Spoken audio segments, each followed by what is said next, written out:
আসসালামু আলাইকুম। এটিএন বাংলার সংবাদে সবাইকে স্বাগত জানাচ্ছি আমি তনুজা দাস। শুরুতে জানিয়ে দেব বিআরবি কেবল সংবাদ শিরোনাম। ঋণ জালিয়াতি ও অর্থ পাচারের মামলায় সাবেক প্রধান বিচারপতি এসকে সিনহার 11 বছরের কারাদণ্ড।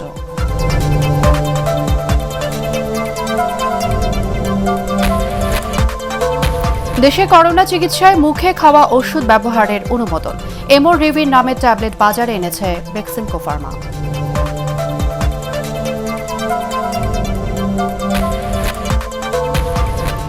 রাজধানীতে সরকার নির্ধারিত ভাড়ায় চলছে না যাত্রীবাহী বাস, অতিরিক্ত ভাড়ায় ক্ষুব্ধ নগরবাসী।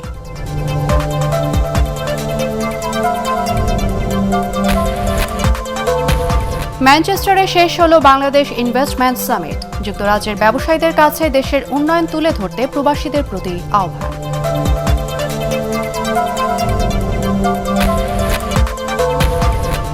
এবং মধ্যরাতে শেষ হচ্ছে দ্বিতীয় দফা ইউপি নির্বাচনের প্রচারণা। ভোটকে ঘিরে বিভিন্ন এলাকায় উত্তেজনা।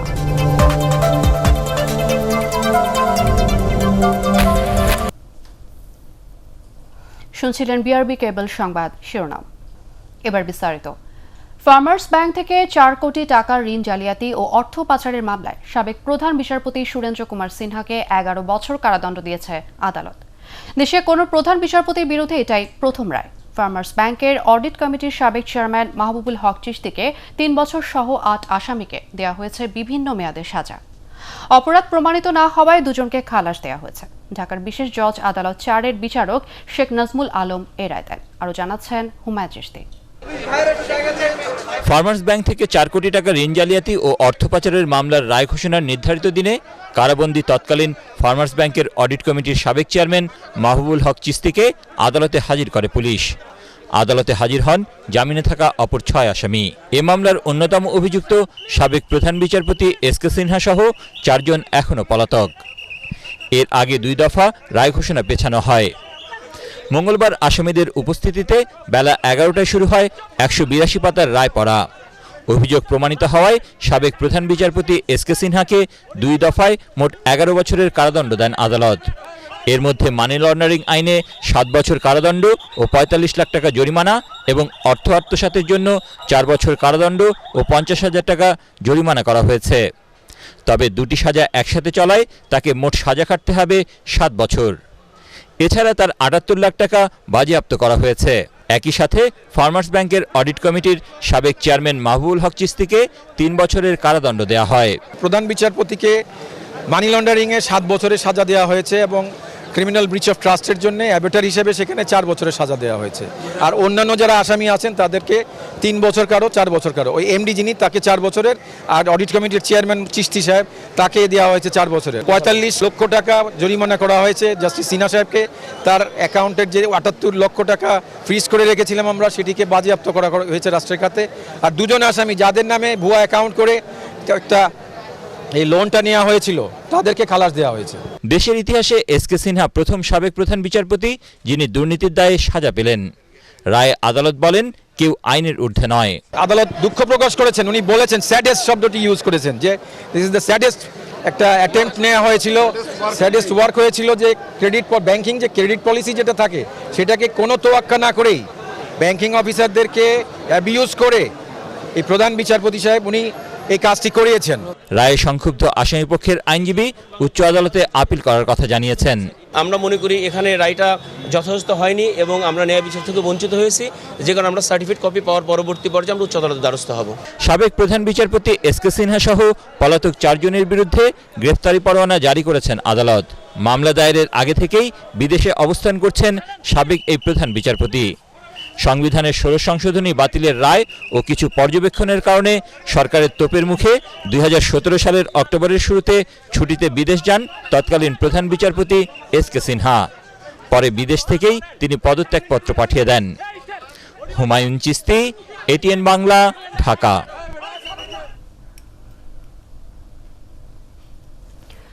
রায়ের প্রতিক্রিয়ায় আইনমন্ত্রী আনিসুল হক বলেছেন, কেউ আইনের ঊর্ধ্বে নয়, তা এসকে সিনহার রায় প্রমাণিত হয়েছে। তবে আইনের সাথে যুক্ত থাকায় এমন ঘটনায় কিছুটা মর্মাহত তিনি। সরকারের সাথে থাকলে এই সাজা হতো কিনা এমন প্রশ্নে আইনমন্ত্রী বলেন, বিচার বিভাগ স্বাধীনভাবে কাজ করছে।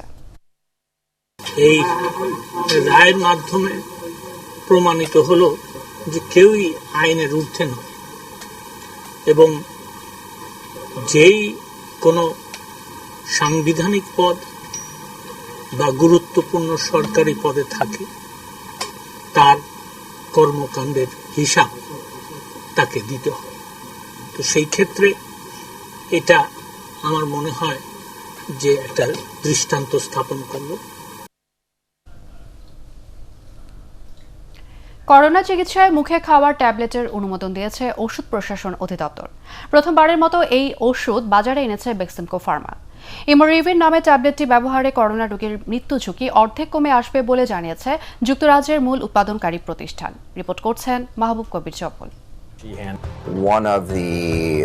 করোনা চিকিৎসার প্রতিষেধক উদ্ভাবনে চেষ্টা চালিয়ে আসছিলেন বিজ্ঞানীরা। ১.৫ বছর পর সফল হন যুক্তরাজ্যের গবেষকরা। সেদেশে মলনুপিরাভির নামের ট্যাবলেটটি ব্যবহার শুরুর পর দেশে এর অনুমতি দেওয়া হলো। এর পরপরই তা বাজারে ছাড়ে বেক্সিমকো ফার্মা। কেবলমাত্র করোনা আক্রান্তরা এই ওষুধ সেবন করতে পারবেন, তবে ১৮ বছরের নিচের কাউকে এটি দেয়া যাবে না। যুক্তরাজ্যে এই ট্যাবলেট সেবনে মৃত্যু ঝুঁকি অর্ধেক কমেছে বলে জানায় উৎপাদনকারী প্রতিষ্ঠান। তাই দেশেও কয়েকটি প্রতিষ্ঠানকে উৎপাদন ও বিক্রির অনুমতি দেওয়া হয়েছে। মুখে খাওয়ার কোনো ট্যাবলেট যেটা কোভিড-19 এগেনস্টে কাজ করে, এরকম ধরনের অ্যান্টিভাইরাল এর আগে কখনো পৃথিবীতে ছিল না। এটি কিন্তু ফার্স্ট টাইম। ইউকে এমএইচআরে যখন এই মলনুপিরাভি অ্যাপ্রুভাল দিলেন গত 4 নভেম্বর, এরপরে বাংলাদেশে বেক্সিমকো ফার্মাসিউটিক্যালস ওনাদের আমরা ইমার্জেন্সি ইউজ অথরাইজেশন দিয়েছি এবং আজকে এসকে ফার্মাসিউটিক্যালসকে দিয়েছি। এছাড়াও আরও 8টি প্রতিষ্ঠান ওনারা অ্যাপ্লাই করেছেন এবং ওনাদের ডোসিয়ার আমরা যাচাই বাছাই করছি। করোনা রোগীদের 5 দিনে 40টি ট্যাবলেট খেতে হবে। প্রতিটির দাম 50 টাকা নির্ধারণ করা হলেও বেক্সিমকো নিচ্ছে 70 টাকা। মাইল্ড এবং মডারেট যারা ডিজিজ কোভিড-19 ডিজিজে ভুগছেন ওনারাই তাদেরই তোমরা খেতে পারবেন এবং অবশ্যই বিশেষজ্ঞ চিকিৎসকের পরামর্শ অনুযায়ী খেতে হবে ওষুধটি। এবং এটা অ্যাডাল্ট অর্থাৎ 18 ইয়ার্স অ্যান্ড অ্যাবভ যারা তারা ওনারাই তাদের দেওয়া যাবে। 4টা করে ক্যাপসুল দিনে 2 বার 5 দিন খেতে হবে, অর্থাৎ টোটাল 5 দিনে 40টি ক্যাপসুল এবং পার ক্যাপসুলের দাম হচ্ছে 50 টাকা। তবে এই ট্যাবলেট ভ্যাকসিনের বিকল্প নয়, শুধু চিকিৎসায় ভালো ফল পাওয়া যাবে। এটি ভ্যাকসিনের কোনো বিকল্প নয়। আমাদের যে ভ্যাকসিন প্রক্রিয়া রয়েছে যেটি রোগ প্রতিরোধ ক্ষমতা বৃদ্ধি করে সেটি চালিয়ে যেতে হবে, কারণ মলনুপিরাভির হচ্ছে রোগ হবার পরে চিকিৎসা করা, আর ভ্যাকসিন হচ্ছে রোগ যাতে না হয় সেটার জন্য চিকিৎসা করা। একই ধরনের ট্যাবলেট উদ্ভাবন করেছে যুক্তরাষ্ট্রের কোম্পানি ফাইজার, যা 89% কার্যকর বলে দাবি করেছে তারা। মাহবুব কবির চপল, এটিএন বাংলা, ঢাকা। সরকার নির্ধারিত ভাড়ায় চলছে না রাজধানী ঢাকার যাত্রীবাহী বাস। অতিরিক্ত ভাড়ায় ক্ষুব্ধ নগরবাসী। তাদের অভিযোগ 50%-এরও বেশি ভাড়া দিতে বাধ্য হচ্ছেন তারা। অন্যদিকে নির্ধারিত ভাড়ার বেশি টাকা যাত্রীদের কাছ থেকে না নিতে পরিবহন মালিকদের প্রতি নির্দেশ দিয়েছে মালিক সমিতি। সেই সাথে বিভ্রান্তি এড়াতে রাজধানীতে সিএনজি চালিত বাসের গায়ে স্টিকার লাগাতে বিআরটিএ-কে পরামর্শ সমিতির। আরও জানাচ্ছেন ফজলে রাব্বি। পল্টন থেকে শাহবাগ দূরত্ব মাত্র 2.5 কিলোমিটার। নতুন নির্ধারিত ভাড়া হওয়ার কথা 5 টাকা 50 পয়সা, কিন্তু এই দফায় সর্বনিম্ন ভাড়া 10 টাকা নির্ধারণ করা হয়েছে। তবে যাত্রীদের অভিজ্ঞতা ভিন্ন। শাহবাগে নামছি, আমার হচ্ছে 15 টাকা করে ভাড়া দিতে হয়েছে। পল্টন থেকে শাহবাগ তো খুবই সামান্য একটা পথ, এইটুকুর জন্য এত বেশি ভাড়া একটা পুরো হ্যারাসমেন্ট বলা যায়। যাত্রাবাড়ি থেকে লোকে 13 টাকা ভাড়া শাহবাগ, ওদের চারে দেশে এই নতুন চারে, সেখানে গুলিস্তান থেকে 15 টাকা যাচ্ছে। ভাড়া মনে করলেন প্রতি চেকে আমরা 5 টাকা করে ভাড়া বেশি নিতে স্যার। সোমবার থেকে কার্যকর হয়েছে ডিজেল চালিত গণপরিবহনের নতুন ভাড়া। নতুন ভাড়ার চার্ট লাগানোর বাধ্যবাধকতা থাকলেও অধিকাংশ বাসেই দেখা মেলেনি সেই চার্ট। তাই যাত্রীদের সাথে বাস চালক কন্ডাক্টরদের কথা কাটাকাটি প্রায় নিয়মিত। 10 টাকা ভাড়া কারণ বাজার, কারণ কি আগে ছিল 5 টাকা। টিকিট দিলে তো ডকুমেন্ট থাকে একটা। এইভাবে তো সম্ভব না, আমাদের তো কাজ করি, আমাদের তো বেতন তো বাড়ে নাই। আমরা আসলে স্বাধীন দেশে বাস করি, কিন্তু আমরা আসলে স্বাধীন না, আমরা পরাধীন। এদিকে বিআরটিএর পরিসংখ্যান অনুযায়ী রাজধানীতে চলা সিএনজি বাসের সংখ্যা নিয়ে আপত্তি জানিয়েছে সড়ক পরিবহন মালিক সমিতি। তাদের দাবি মোট বাসের 90% নয়, রাজধানীতে 2 থেকে 300 বাস সিএনজিতে চলে। অন্যদিকে ভাড়া নিয়ে যাত্রী ভোগান্তি লাঘবে ব্যবস্থা নেওয়া হচ্ছে বলে জানিয়েছেন বিআরটিএর চেয়ারম্যান। বিআরটিএ ততটা হালনাগাদ না, রেকর্ড দেখে বিআরটিএ সিএনজি চালিত স্টিকার লাগাই দিক সকল গাড়িতে, তাহলে সাধারণ যাত্রীরা বুঝতে সুবিধা হবে। জেলা প্রশাসনের নির্বাহী ম্যাজিস্ট্রেটদেরকে দিয়ে এই অতিরিক্ত ভাড়া যাতে আদায় করতে না পারে সেই জন্য প্রয়োজনীয় সংখ্যক মোবাইল কোড পরিচালনা করার জন্য। লিটার প্রতি ডিজেলের দাম 15 টাকা বাড়ার প্রেক্ষিতে নতুন করে গণপরিবহনের 26% ভাড়া বাড়িয়েছে সরকার। ডিজেল চালিত বাসের ভাড়া বাড়ার পর থেকে নগরীতে প্রায় উধাও হয়ে গেছে সিএনজি চালিত বাস। কিছু কিছু বাসে বর্ধিত ভাড়ার চার্ট লাগানো থাকলেও সে অনুযায়ী ভাড়া নেওয়ার কোনো বালাই নেই। বাসের ভাড়া দেওয়ার পরে কোনো টিকিট সিস্টেম নেই। নগর পরিবহনে এই অবস্থাকে সাধারণ মানুষ বলছেন জিম্মি দশা, আর এই জিম্মি দশা থেকে তারা মুক্তি চান। ফজলে রাব্বি, এটিএন বাংলা, ঢাকা। পরিবহনের নির্ধারিত হারের বেশি ভাড়া আদায় যারা করছে তাদের বিরুদ্ধে কঠোর ব্যবস্থা গ্রহণ করা হবে বলে আবারও জানিয়েছেন সড়ক পরিবহন ও সেতুমন্ত্রী ওবায়দুল কাদের। সচিবালয়ে নিজ দপ্তরে ব্রিফিংকালে তিনি বলেন, যাত্রী ভোগান্তি সৃষ্টি করা থেকে বিরত থাকতে মালিক শ্রমিক ফেডারেশনের নেতৃবৃন্দকে আহ্বান জানান। ইতোমধ্যে দেশব্যাপী অতিরিক্ত ভাড়া আদায়ের বিরুদ্ধে ব্যবস্থা গ্রহণে মোবাইল কোর্ট পরিচালনার জন্য মাঠ পর্যায়ে নির্দেশনা দেওয়া হয়েছে বলেও জানান সেতুমন্ত্রী। আমি মালিক ও শ্রমিক ফেডারেশনের নেতৃবৃন্দকে পুনর্নির্ধারিত হারের চেয়ে বেশি ভাড়া আদায় এবং যাত্রী ভোগান্তি থেকে বিরত থাকার আহ্বান জানাচ্ছি। তা না হলে দায়ী পরিবহনের বিরুদ্ধে কঠোর আইনানুগ ব্যবস্থা গ্রহণ করা হবে। সরকারের সঠিক নির্দেশনা আর নেতৃত্বের কারণে পরিবহন শ্রমিকরা ধর্মঘট প্রত্যাহার করেছে বলে মন্তব্য করেছেন স্বরাষ্ট্রমন্ত্রী আসাদুজ্জামান খান কামাল। রাজধানী মিরপুরে মহানগর আওয়ামী লীগের 19টি ইউনিটের সম্মেলনে তিনি বলেন, আন্তর্জাতিক বাজারে তেলের দাম বাড়ায় ডিজেলের দাম বাড়াতে বাধ্য হয়েছে সরকার।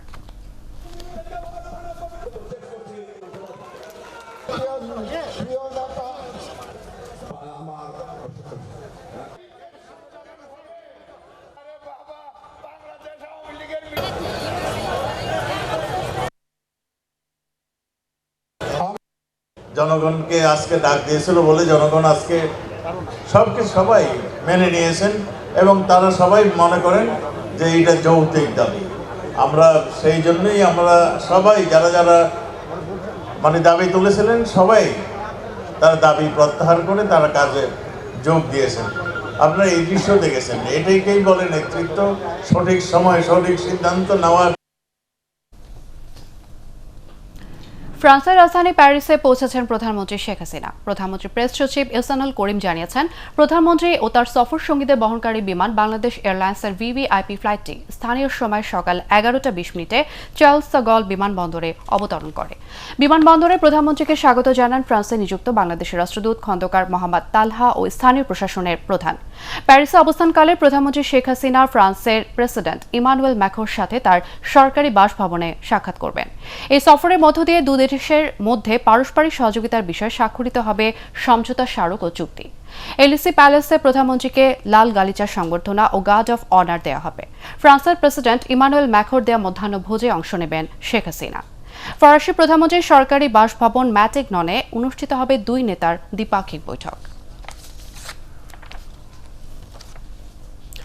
বাংলাদেশে বিনিয়োগের সম্ভাবনা তুলে ধরে যুক্তরাজ্যের ম্যানচেস্টারে শেষ হল বাংলাদেশ ইনভেস্টমেন্ট সামিট।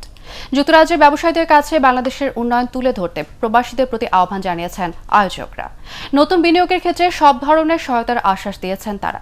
ম্যানচেস্টার থেকে রিপোর্ট করছেন Sharful Alam. Bangladesh securities and exchange commission বিএসসিসির আয়োজনে যুক্তরাজ্যের ম্যানচেস্টারে বাংলাদেশ ইনভেস্টমেন্ট সামিটে অংশ নেন দেশি বিদেশি বিনিয়োগকারীরা। এতে দেশের অর্থনৈতিক অগ্রগতি তুলে ধরেন আয়োজকরা। তারা বলেন, দেশের অর্থনৈতিক উন্নয়নের ধারাবাহিকতা ধরে রাখতে প্রয়োজন আরও বেশি দেশি বিদেশি বিনিয়োগ। বিদেশি ইনভেস্টমেন্ট এবং আমাদের নিজস্ব বিনিয়োগ যৌথ একসাথে যদি না করা যায় তাহলে আমাদের চ্যালেঞ্জটা খুব কঠিন হয়ে যাবে। দ্বিতীয় বিষয় হচ্ছে, আমরা খালি গার্মেন্ট সেক্টরের উপর আমাদের এক্সপোর্ট নিয়ে থাকলে এখন আর হবে না। একটা শিফট হচ্ছে, এই শিফটে আমাদের ফোর্থ ইন্ডাস্ট্রিয়াল রেভলিউশনের চ্যালেঞ্জটা মাথায় রাখতে হবে। আমাদের যে উন্নত দেশের স্বপ্ন, সেই স্বপ্ন পূরণের জন্য আমরা এখন ভ্যালু অ্যাডেড এবং হাইটেক টেকনোলজির দিকে যেতে চাই। সে সমস্ত জায়গায় ইনভেস্ট করলে যে আমরা অনেক বেশি সুযোগ সুবিধা দেবো, সেই বিষয়গুলোকে আমরা হাইলাইট করেছি। আমরা আশা করি যে বিনিয়োগকারীদের কাছে এটা স্পষ্ট করা গেছে। বিদেশি উদ্যোক্তাদের বিনিয়োগের ক্ষেত্রে সরকার সব ধরনের সহায়তা দিতে প্রস্তুত বলেও জানান আয়োজকরা। ভিডা ওয়ান স্টপ সার্ভিস শুরু হয়েছে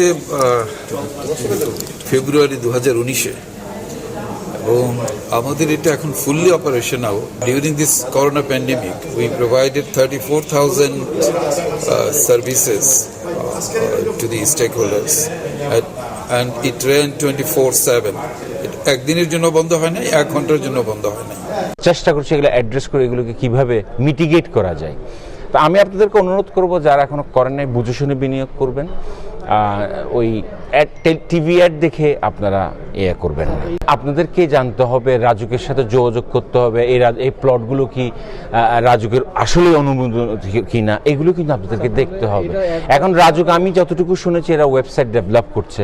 অনুষ্ঠানে সরকারের বিভিন্ন নিয়ন্ত্রক সংস্থা বিদেশি বিনিয়োগের ক্ষেত্রে নানা ধরনের সহায়তা দেওয়ার আশ্বাস দেন। অনুষ্ঠানের শুরুতে শুভেচ্ছা বক্তব্য রাখেন ম্যানচেস্টারের মেয়র অ্যান্ড্রু বারহাম।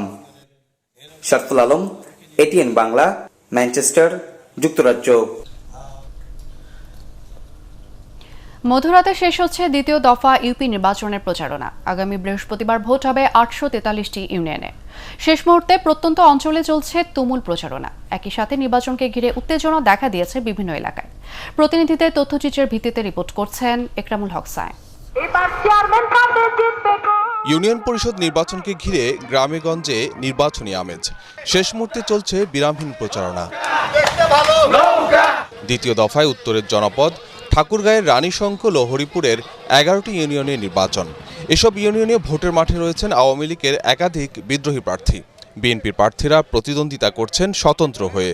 আমার নির্বাচনী প্রচারণায় আপাতত তেমন কোনো বাধা বিঘ্ন, প্রতিপক্ষের থেকে কোনো বাধা এরকম সৃষ্টি হয়নি। আমি শুনতে পেরেছি যে ওরা কালো টাকা ছড়াছড়ি করছে। কুষ্টিয়ার মিরপুর ও ভেড়ামারা উপজেলায় 17টি ইউনিয়নে চলছে শেষ মুহূর্তের প্রচারণা।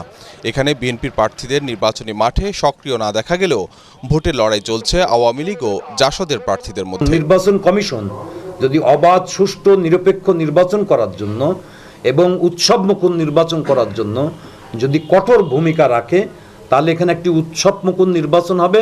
এই মিরপুরের জনগণ তাদেরকে শুভেচ্ছা জানাইতে পারে যে একটা সুন্দর ভোট হয়েছে। সেই সুন্দর ভোট 11 তারিখে হবে হবে হবে ইনশাল্লাহ। এদিকে ইউপি নির্বাচনকে কেন্দ্র করে উত্তপ্ত Meherpur.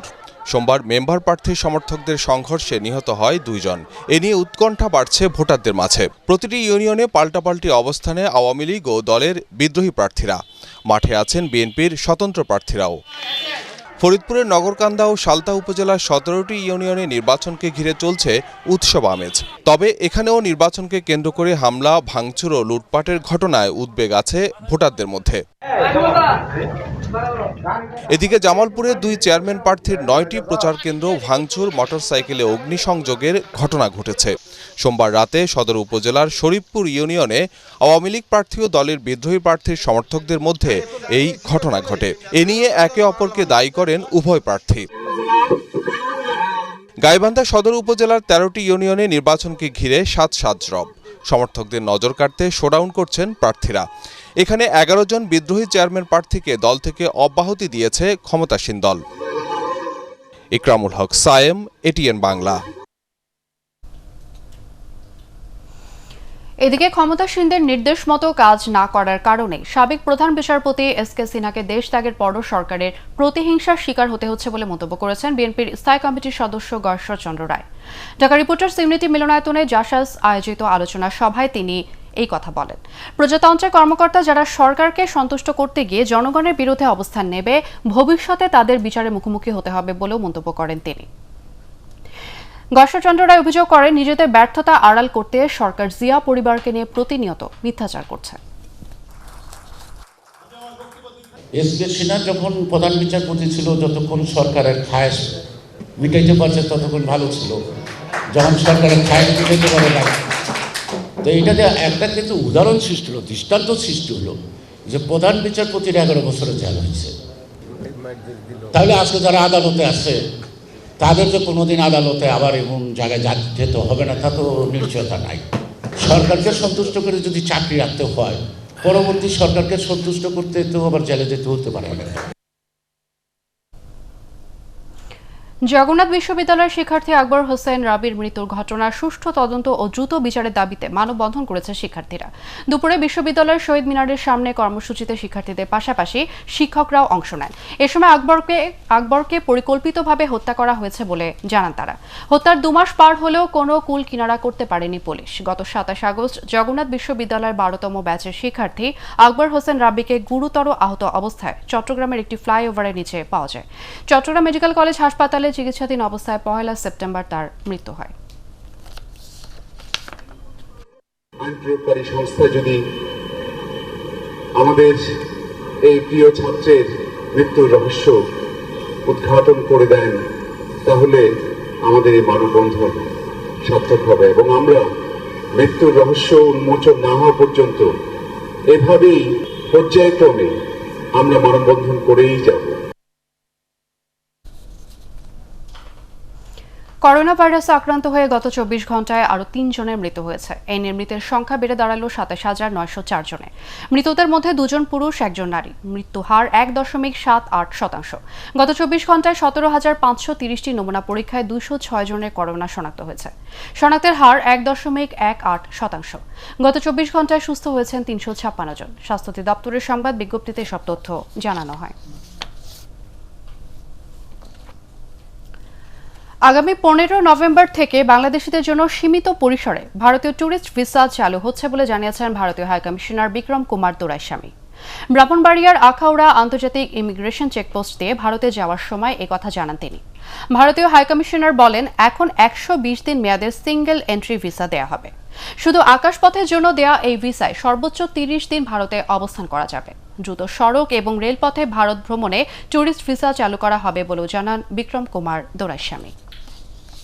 The idea is we restart slowly, and hopefully soon, if things work well, we'll be able to restart by road and by rail. But we want friends to be able to travel more easily again. So that's why 15th system. So we can apply right away.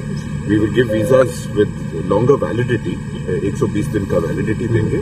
अगर उसमें आप कभी भी जा सकते हैं, but 30 day की stay के लिए. অবশেষে 14 দিন পর উদ্ধার হলো মানিকগঞ্জের পাটুরিয়ার 5 নম্বর ঘাটে কাত হয়ে ডুবে যাওয়া ফেরি আমানত শাহ। দুর্ঘটনার 5 দিন পর থেকে 9 দিন চেষ্টা করে ফেরিটি উদ্ধার করেছে বেসরকারি প্রতিষ্ঠান জেনুইন এন্টারপ্রাইজ। 5টি বার্জ উদ্ধার কাজে অংশ নেয়। তবে ফেরিটি ভাসানোর জন্য এর ভেতরে প্রায় 100 ছিদ্র মেরামত করা হচ্ছে।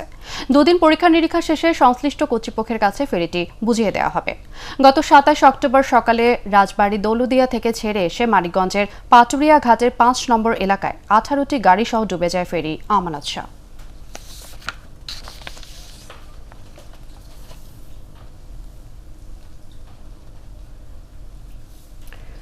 সব রাজনৈতিক, সামাজিক ও পেশাজীবী মানুষদের সাম্প্রদায়িক সম্প্রীতি বিনষ্টকারীদের বিরুদ্ধে রুখে দাঁড়ানোর আহ্বান জানিয়েছেন সাংবাদিক নেতারা। জাতীয় প্রেস ক্লাবে মুক্তিযুদ্ধের চেতনায় সাংবাদিক ফোরাম আয়োজিত সমাবেশে এসব কথা বলেন নেতারা। ক্ষমতাসীন দলের ভেতর ও বাহিরে যারা দেশের সাম্প্রদায়িক সম্প্রীতি নষ্ট করতে চায় তাদের চিহ্নিত করে বিচারের আওতায় আনারও দাবি জানান সাংবাদিক নেতারা। আরও জানাচ্ছেন শফিউল আলম সুজন। মুক্তিযুদ্ধের চেতনায় সাম্প্রদায়িক অপশক্তি প্রতিহত করে অসাম্প্রদায়িক দেশ করতে সাংবাদিকদের এই সমাবেশ।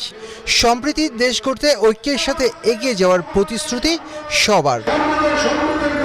তবে একটি মহল দেশে সাম্প্রদায়িকতা সৃষ্টি করতে চায়, দেশে বিশৃঙ্খলা তৈরি করে বিশ্বে দেশের ভাবমূর্তি নষ্টের অপচেষ্টা করতে চায় বলেও জানান সাংবাদিক নেতারা। বাংলাদেশে কিন্তু এই সাম্প্রদায়িক মেলবন্ধন ছিল এবং আমি বলতে চাই এখনো আছে। মাঝে মাঝে এটা নস্যাৎ করার যে অপচেষ্টা হয়, এগুলো সবাই মিলে রুখতে হবে। তিনি এই দেশের নাগরিক, তিনি এই দেশকে স্বাধীন করার জন্য তার ধর্মের মানুষরা প্রাণ দিয়েছে, যুদ্ধ করেছে। এই দেশ তার, আমার যেমন সমান এই দেশ তারও সমান। সম্প্রীতি বিনষ্টকারীদের বিরুদ্ধে সোচ্চার হওয়ার আহ্বান জানান সাংবাদিক নেতারা। এর নেপথ্যে জড়িতদের আইনের আওতায় এনে দৃষ্টান্তমূলক শাস্তির দাবি করেন তারা। আমাদের সমাজে, আমাদের নেতৃত্বে, আমাদের দলে, আমাদের সংগঠনে বহু মানুষকে দেখি তারা বলেন অসাম্প্রদায়িক, কিন্তু আচরণের মধ্যে অসাম্প্রদায়িকতা দেখতে পায় না। আমাদের কি পেশায়, আমাদের কাজে আমরা মানুষের মধ্যে, মানুষের মগজে, এমনকি সরকারি দল তারা ক্ষমতায় থাকুক অথবা বিরোধী দলে থাকুক, তাদের মধ্যে যদি সাম্প্রদায়িকতার এই বীজ বাষ্প আমরা দেখি, সেটা আমরা নিশ্চয়ই প্রকাশ করব। যেসব ধর্মীয় উপাসনালয় সাম্প্রদায়িক হামলায় ক্ষতিগ্রস্ত হয়েছে সেগুলো দ্রুত নির্মাণ করতে সরকারের প্রতি আহ্বান জানান সাংবাদিক নেতারা। শফিল আলম সুজন, এটিএন বাংলা, ঢাকা। ধর্ষণ ও ভ্রূণ হত্যার অভিযোগে করা মামলায় ৭১ টিভির বার্তা প্রধান শাকিল আহমেদ আগাম জামিন পেলেও শেষ পর্যন্ত আইনি লড়াই চালিয়ে যাওয়ার কথা জানিয়েছেন সংবাদ উপস্থাপিকা ডাক্তার ট্রিনা ইসলাম। তিনি জানান, বিভিন্ন সময়ে উপরের মহল থেকে চাপ প্রয়োগ, অপবাদ ছড়ানো এবং চাকুরি থেকে অব্যাহতি পেয়ে মূলত নিরুপায় হয়ে মামলা করেছেন তিনি। বিস্তারিত জানাচ্ছেন শফিকুল ইসলাম শামীম। সেই স্বপ্ন পথ ধরে প্রহরীর মতো দাঁড়িয়ে ৭১ টিভির বার্তা প্রধান শাকিল আহমেদ ও সংবাদ পাঠিকা ডাক্তার ত্রিনা ইসলামের মধ্যকার সম্পর্ক ও মামলার বিষয়টি বর্তমানে সামাজিক যোগাযোগ মাধ্যমে আলোচনার শীর্ষে। ত্রিনার অভিযোগ, ৭ মাস আগে সংবাদ উপস্থাপিকার চাকরি নিতে ৭১ টেলিভিশনে গেলে প্রলোভন দেখিয়ে তার সাথে অবৈধ সম্পর্ক গড়ে তোলেন শাকিল আহমেদ।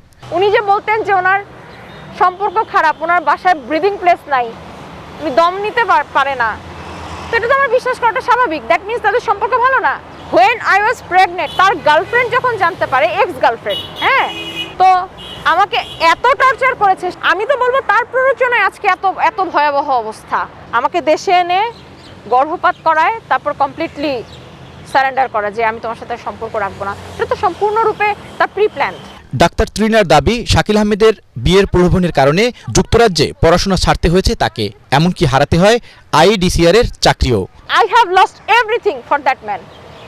এখন আমার এই পর্যায়ে দাঁড়িয়ে কথা বলা ছাড়া আর কিন্তু কোনো উপায় নাই, এবং আমাকে কথা বলতে হবে, এবং আমি যদি কথা বলি সমাজের আর 10টা মেয়ে কথা বলবে, তাই কোর্টেই সেটা প্রমাণ হবে।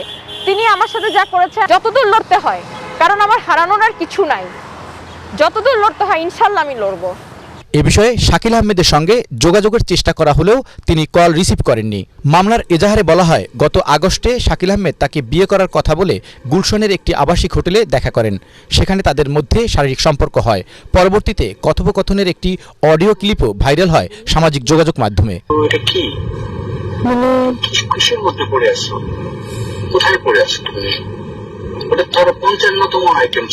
সোমবার আদালতে হাজির হয়ে আগাম জামিন আবেদন করেন শাকিল আহমেদ। শুনানি শেষে তাকে 4 সপ্তাহের জামিন দেন হাইকোর্ট। শফিকুল ইসলাম শামীম, এটিএন বাংলা, ঢাকা। যোগ্য ও মেধাবী প্রজন্ম গড়ে তুলতে নিরাপদ খাবার নিশ্চিত করার বিকল্প নেই বলে মন্তব্য করেছেন খাদ্যমন্ত্রী সাধন চন্দ্র মজুমদার। রাজধানীর একটি হোটেলে সেমিনারে স্বাস্থ্য সুরক্ষায় নিরাপদ খাদ্য আইন বাস্তবায়ন নিশ্চিত করার আহ্বান জানান তিনি।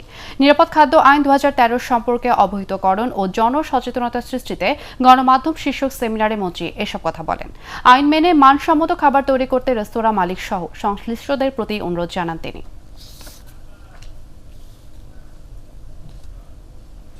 এবারে আল আরফা ইসলামী ব্যাংক অর্থ সংবাদ।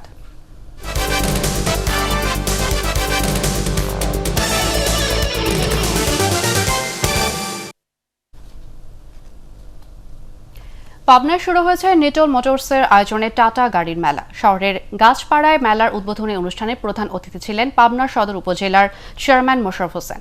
নিটল নিলয় গ্রুপের চেয়ারম্যান আব্দুল মাতলুব আহমদের সভাপতিত্বে এতে বিশেষ অতিথি ছিলেন শিল্পপতি রবিউল ইসলাম রবি। এছাড়া টাটা মোটরসের বাংলাদেশের country head Madhu Prakash Singh, sales and marketing এর সিইও মোহাম্মদ তানবীর শহীদ, লিটন টাটার পাবনার আঞ্চলিক ডিলার রেজাল কবির শরীফ অনুষ্ঠানে উপস্থিত ছিলেন।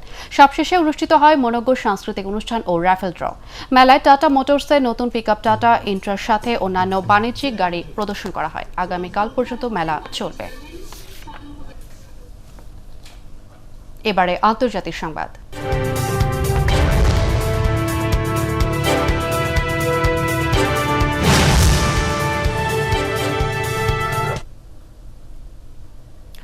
সুষ্ঠু পরিকল্পনা আর তহবিলের অভাবে বন্ধ মৃতদের সৎকার। কফিনে ভরে লাশ তাই রাখা হয়েছে খোলা স্থানে। এমন মর্মান্তিক ঘটনায় ইতালির দরিদ্রতম নগরী পালেমোরের। এরই মধ্যে জমেছে প্রায় 800 কফিন। আরও জানাচ্ছেন বরকতুল্লাহ সুজন। ইতালির দক্ষিণাঞ্চলীয় নগরী পালেয়ারমো। প্রায় 2700 বছরের ইতিহাস, ঐতিহ্য আর সংস্কৃতিতে সমৃদ্ধ এই নগরী, কিন্তু এখন সেখানে মৃত্যুও যেন শেষ পরিণতি নয়।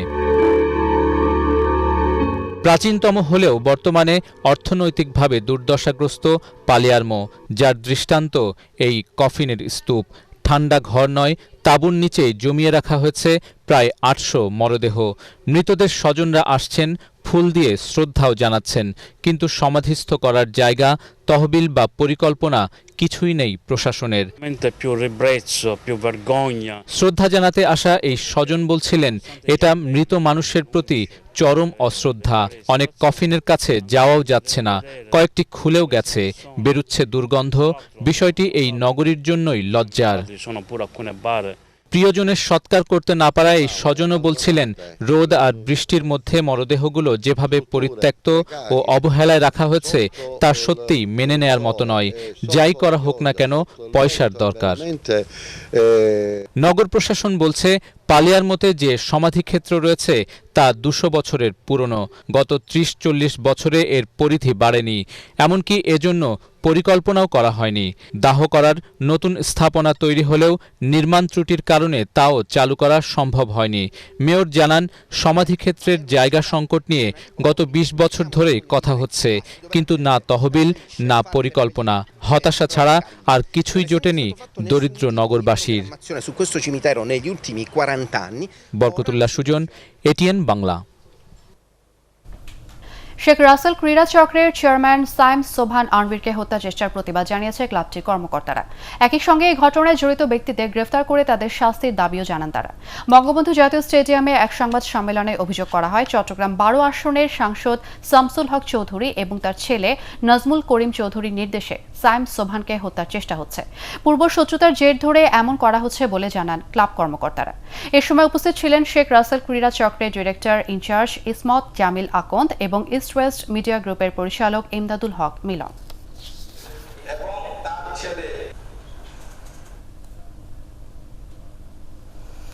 রোটারি ডিস্ট্রিক্ট ৩-২-৮-১ বাংলাদেশ, যুক্তরাষ্ট্রের রোটারি ডিস্ট্রিক্ট ৭-৯-৮-০ ও চ্যারিটি সংস্থা রোসি ফাউন্ডেশনের সহযোগিতায় সারা দেশে ৩৫ লাখ মাস্ক বিতরণ ও ব্যবহারের উপকারিতা নিয়ে মিলন মাস্ক মার্চ প্রচারণা কার্যক্রম শুরু হয়েছে।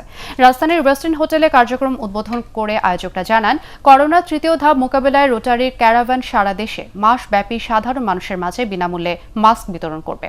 এ সময় Rotary governor barrister Mutasim Billal Faruqi, million mask march প্রজেক্টের chairman PDG M Khairul Alam, যুক্তরাষ্ট্রের রোসি ফাউন্ডেশনের প্রতিষ্ঠাতা টেড রোসি, এটিএন বাংলার চেয়ারম্যানের উপদেষ্টা ও রোটারি জেলা ডেপুটি গভর্নর মীর মোতাহার হাসান অন্যান্যের মধ্যে উপস্থিত ছিলেন।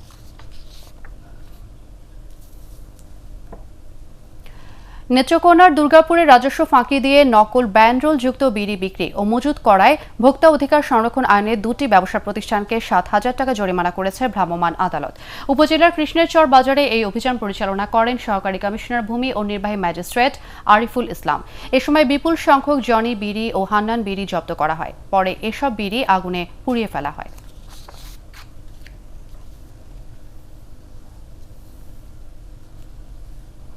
এবার ইস্পাহানি শেয়ারবাজার সংবাদ।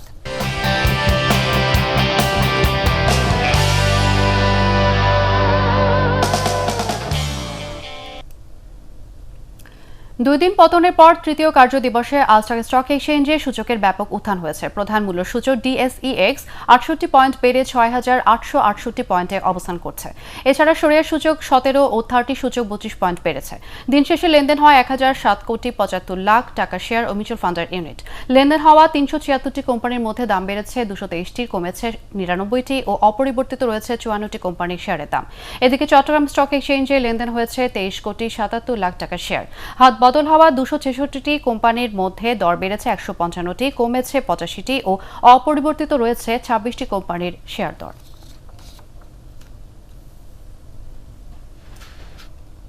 এবারে টি-২০ বিশ্বকাপ ক্রিকেটের খবর।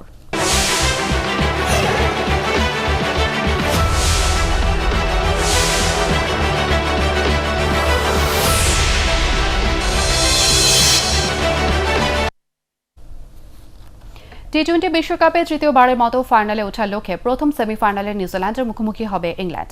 ইংলিশদের ফাইনালে ওঠার অভিজ্ঞতা থাকলেও টি-২০ বিশ্বকাপের ফাইনাল খেলার অভিজ্ঞতা নেই কিউইদের। তাই প্রথমবারের মতো ফাইনালের মঞ্চে উঠতে মরিয়া নিউজিল্যান্ড। আবুধাবির জায়েদ ক্রিকেট স্টেডিয়ামে বাংলাদেশ সময় রাত ৮টায় শুরু হবে ম্যাচটি। আরও জানাচ্ছেন পরাগ আরমান। টি-20 বিশ্বকাপের প্রথম 2 আসরে দ্বিতীয় রাউন্ড থেকেই বিদায় নিয়েছিল ইংল্যান্ড। 2010 সালে প্রথমবার ফাইনালে উঠে অস্ট্রেলিয়াকে 7 উইকেট হারিয়ে ক্রিকেটের ক্ষুদ্র সংস্করণে নিজেদের শ্রেষ্ঠত্ব প্রমাণ করে ইংলিশরা। এরপর 2012 ও 14 সালে দ্বিতীয় রাউন্ডে থামলেও 2016 সালে আবারও ফাইনাল খেলে, কিন্তু শেষ ওভারে ব্রেদওয়েট ঝড়ে শিরোপা বঞ্চিত হয় ইংলিশরা। এবারের আসরে দারুণ পারফর্ম করে সেমিফাইনালে জায়গা করে নেয় ইয়ন মর্গানের দল। সুপার 12-এ 5 ম্যাচের 4টিতে জিতে গ্রুপ চ্যাম্পিয়ন হয়ে শেষ 4-এ পা রাখে তারা। একমাত্র centurion English opener Jos Buttler 240 run নিয়ে আছেন পাকিস্তানের অধিনায়ক বাবর আজমের পরই। তবে কাপ মাসল ইনজুরিতে আরেক ওপেনার জেসন রয়কে মিস করবে থ্রি লায়নরা। সেমির লড়াইয়ে অধিনায়ক Eoin Morgan, David Malan, Jonny বিয়ারস্টোর ব্যাট হাতে জ্বলে ওঠা এবং বল হাতে আদিল রশিদ ও মঈন আলীরা নামের সুবিচার করতে পারলে কিউইদের ফাইনাল খেলার আক্ষেপটা এবারও বাড়বে। এদিকে 2007 সালে প্রথম আসরেই সেমিফাইনাল খেলে নিউজিল্যান্ড। পরের 4 বিশ্বকাপে দ্বিতীয় রাউন্ড থেকেই বিদায় নেয় কিউইরা। 2016 সালে আবারও সেমির মঞ্চে উঠেও ইংল্যান্ডের কাছে হেরে ফাইনাল খেলতে না পারার আক্ষেপে পড়ে তারা। তবে এবার আশাহতের বেদনায় পুড়তে চায় না নিউজিল্যান্ড। প্রতিশোধের চেয়ে টি-20 বিশ্বকাপে প্রথমবারের মতো ফাইনাল খেলার দিকেই আপাতত চোখ কিউইদের। পরাগ আরমান, এটিএন বাংলা।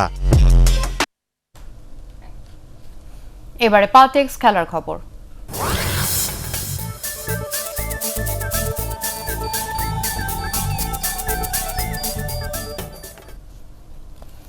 পূর্ণ স্বাধীনতা পেলে জাতীয় দলের সঙ্গে কাজ করতে রাজি সাবেক অধিনায়ক মাশরাফি বিন মুর্তজা।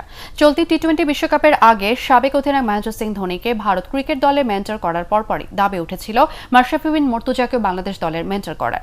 এর মধ্যে ওয়ানডে অধিনায়ক তামিম ইকবাল এক টক শোতে মাশরাফিকে আগামী ওয়ানডে বিশ্বকাপে মেন্টর হিসেবে পেতে চাইলে গুঞ্জনটা আরও ছড়িয়ে পড়ে।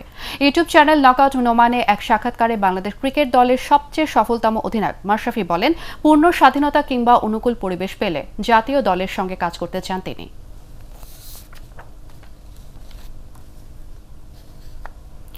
জিম্বাবুয়ের বিপক্ষে ওয়ানডে সিরিজের জন্য অনুশীলন শুরু করেছে বাংলাদেশ নারী ক্রিকেট দল। বুলাওয়ের কুইন্স স্পোর্টস ক্লাব মাঠে 3 ম্যাচ সিরিজের প্রথম ওয়ানডেতে বৃহস্পতিবার মুখোমুখি হবে এই দুই দল। পরের 2 ম্যাচ অনুষ্ঠিত হবে 13 ও 15 নভেম্বর। 21 নভেম্বর শুরু হতে যাওয়া ওয়ানডে বিশ্বকাপের বাছাই পর্বের প্রস্তুতি হিসেবে এই সিরিজ খেলছে নিগার সুলতানার দল। বাছাই পর্বে বাংলাদেশের প্রতিপক্ষ পাকিস্তান, থাইল্যান্ড, যুক্তরাষ্ট্র ও জিম্বাবুয়ে।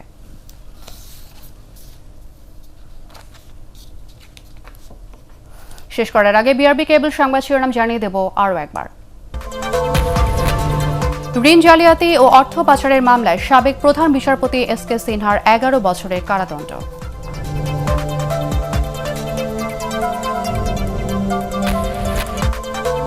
দেশে করোনা চিকিৎসায় মুখে খাওয়া ওষুধ ব্যবহারের অনুমোদন। ইমোরিভির নামে ট্যাবলেট বাজারে এনেছে বেক্সিমকো ফার্মা।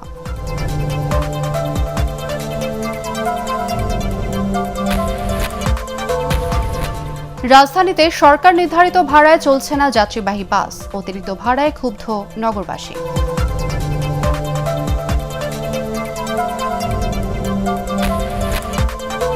ম্যানচেস্টারে শেষ হলো বাংলাদেশ ইনভেস্টমেন্ট সামিট। যুক্তরাজ্যের ব্যবসায়ীদের কাছে দেশের উন্নয়ন তুলে ধরতে প্রবাসীদের প্রতি আহ্বান।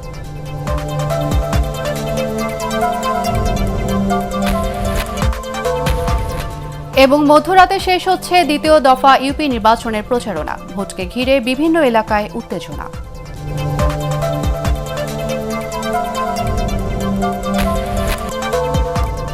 আর এই ছিল এখনকার সংবাদ। আমাদের এটেন বাংলার সংবাদ ইউটিউবে দেখতে ব্রাউজ করুন youtube/এটেন বাংলা নিউজ। দর্শক, করোনা ভাইরাস থেকে নিজেকে সুরক্ষিত রাখতে মাস্ক পরুন এবং বারবার হাত পরিষ্কার করুন। আমাদের সাথে থাকার জন্য ধন্যবাদ।